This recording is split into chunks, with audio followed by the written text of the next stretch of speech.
Welcome to Heaven Glimpse. I'm Sheedy, and I narrate the near-death experiences of people who have crossed over and returned with stories to tell.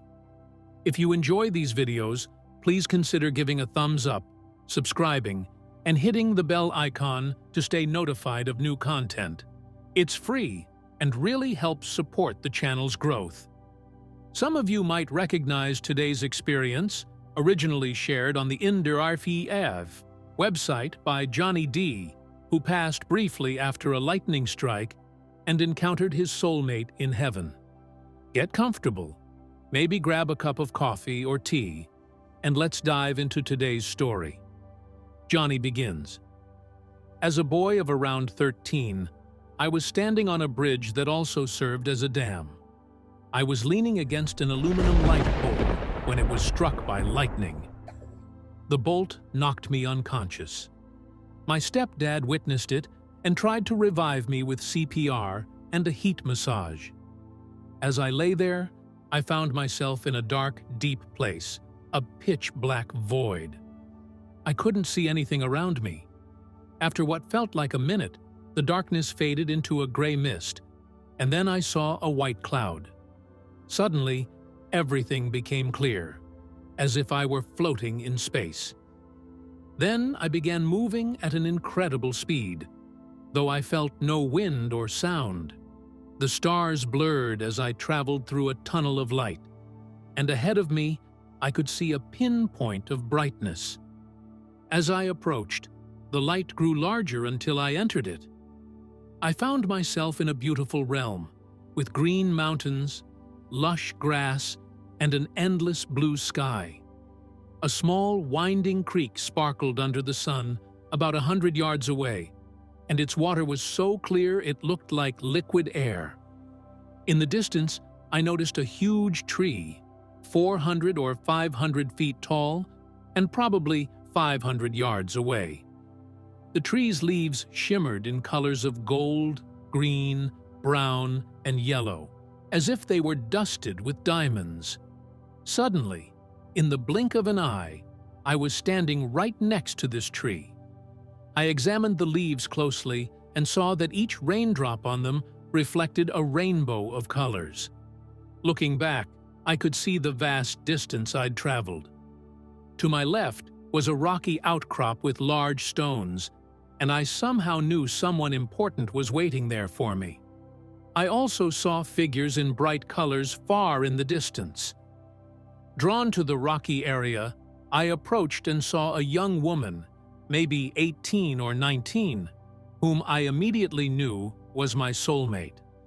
We saw each other at the same moment, and I could tell she was surprised. That's when I realized I'd just returned to this place after being away for what felt like only minutes, though 13 years had passed in earthly time. My soulmate was dressed uniquely, in an outfit reminiscent of something Robin Hood might wear. Her short, boyish hair and alabaster white skin gave her an almost statuesque appearance. She communicated that it wasn't my time yet, and I couldn't stay. I pleaded with her, even cried, but she reassured me that I had things to experience before I could return permanently. With a wave of her hand, I was pulled back through the tunnel of light.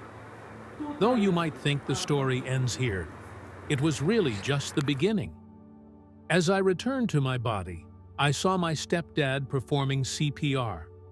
I could even see a bit of steam leaving my mouth as he gave me mouth-to-mouth resuscitation. In an instant, I was back in my body, and as I opened my eyes, I felt a strange anger toward him for bringing me back. I blamed him for my return, though this feeling faded, and I later understood he was only trying to save me. I was bedridden for about 3 weeks, too sore to move. We couldn't afford a hospital visit, so I never told my mom or stepdad what I'd experienced. For years, I listened to skeptics claiming these experiences were caused by a lack of oxygen or the brain shutting down. I was confused, yet I wanted to believe my experience had been real. Years later, while watching a TV show on near-death experiences, I saw a man describing his own encounter. He had also been electrocuted, and, as he described his experience, he shared details identical to mine.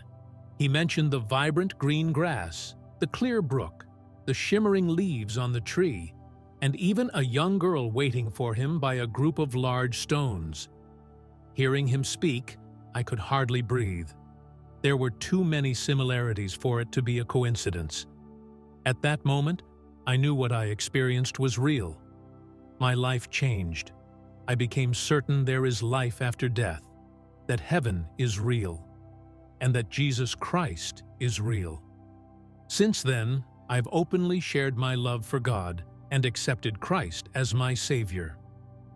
This concludes today's experience. As always, let me know what you think in the comments below.